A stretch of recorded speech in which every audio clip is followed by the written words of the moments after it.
God's evening, people. Um, Today is a celebration. April 1st, 1974. My parents brought my brother into this world. Um, he is the oldest of my two parents together. And over the last 47 years, he has continually sought improvement. He's made his fair share of mistakes, don't get me wrong, but he has continually sought improvement. And he's come from a knucklehead teenager that did some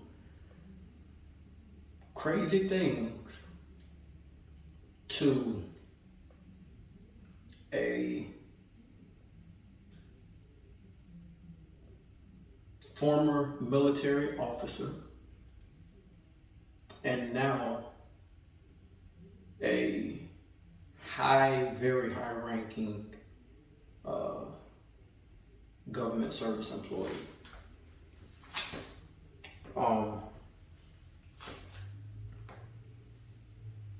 He's completed associate's degrees, bachelor's degrees, master's degrees, and I'm putting S's on those. He's coached children, he's taught kids in school, he taught me a lot. He's built motorcycles, and it almost seems like there's nothing that he cannot do. And he has the mindset that whatever he puts his mind to, he can achieve it, he can accomplish it, he can complete it. And sometimes, he just chooses to pay someone to do the work because he'd rather just spend his time with his family.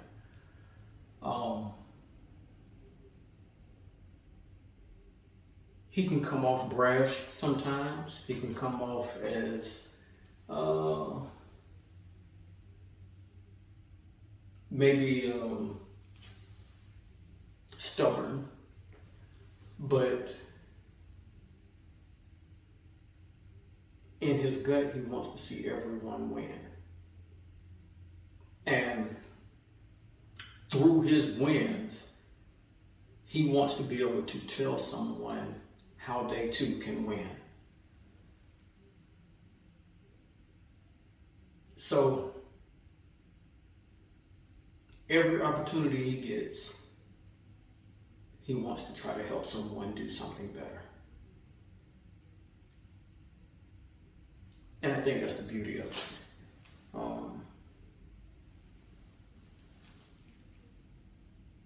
I spoke to him this morning to call him and tell him happy birthday. And we just chat about things going on. And he's always asking those questions about what's next, what's going ahead, because he's looking out toward the future and ready to plan and prepare towards the future. He doesn't live in the now unless the now is necessary. He's always planning his next step, and he's always trying to help someone else plan their next step. For those of you who know him, reach out and tell him happy birthday. For those of you who have a story to share, share a story. For those of you who don't know him, I hope you get to know him. So, as I talk about sharing stories, as great as he is now, he wasn't always that great. And I'm going to share this story, and I know that there was no malicious intent behind what he did. It's just a running joke that we have in the family, and I would never let him live it down. So, he tried to kill me 3 times when I was a baby. He's 2 years older than me, a little less than 2 years older than me. So when I was just a newborn baby, um, my mom lays me down on the bed in her room, and she's in the kitchen cooking. My brother goes, picks me up out of the bed. Mind you, he's a little less than 2 years older than me, so he might be 2 years old at this time at the most. Um, so he picks me up out of the bed and carries me to the kitchen. And this is the story as I'm told. I was too young to remember what happened. But he's telling my mom, he's calling my mom, mama, mama, mama, mama, mama, mama. And she's like, wait a minute, I'm cooking, wait a minute, I'm cooking. And next thing she hears, boom. And she hears me start crying.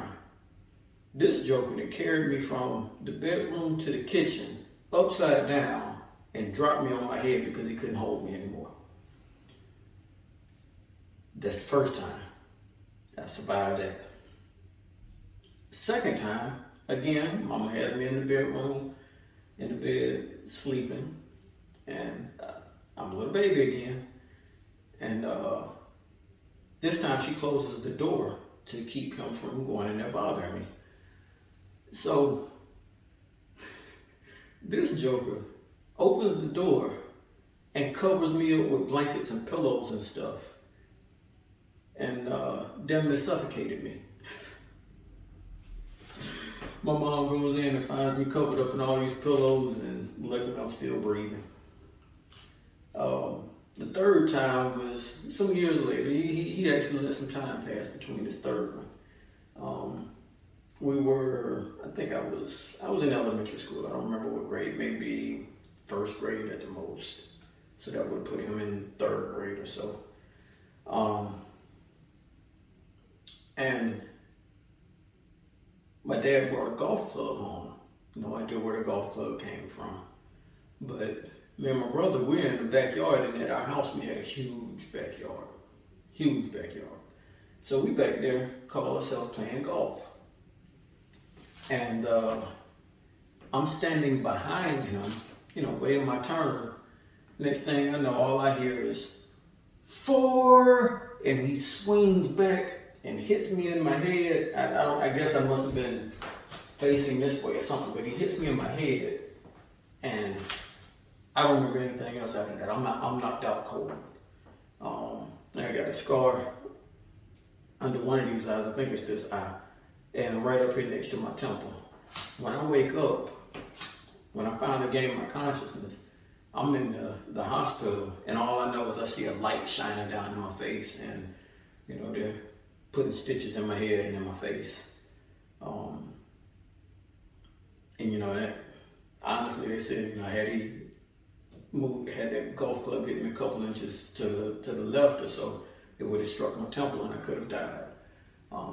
But again, we all know it was just kids being kids. He had no idea what a temple was, and he wasn't trying to kill me. I just joked with him saying he was trying to kill me. But through the years, I will say he's been my biggest critic and my biggest cheerleader. And I appreciate him for that. He criticizes me when I'm doing wrong and makes sure I get better. Even when he doesn't realize that that's what he's doing. And when I'm excelling and succeeding, he's always there to tell me that he's proud of me. So for that, I appreciate him. So those are my stories of my brother. When we were growing up as kids, I've got many more, but I'm not going to waste everybody's time with all the stories today. Y'all just reach out to him, tell him happy birthday. And he's going to continue progressing as we discussed in our phone call this morning. He's got big things in store here, so I'm proud of him. Y'all have a blessed evening. Make progress, not excuses.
yeah.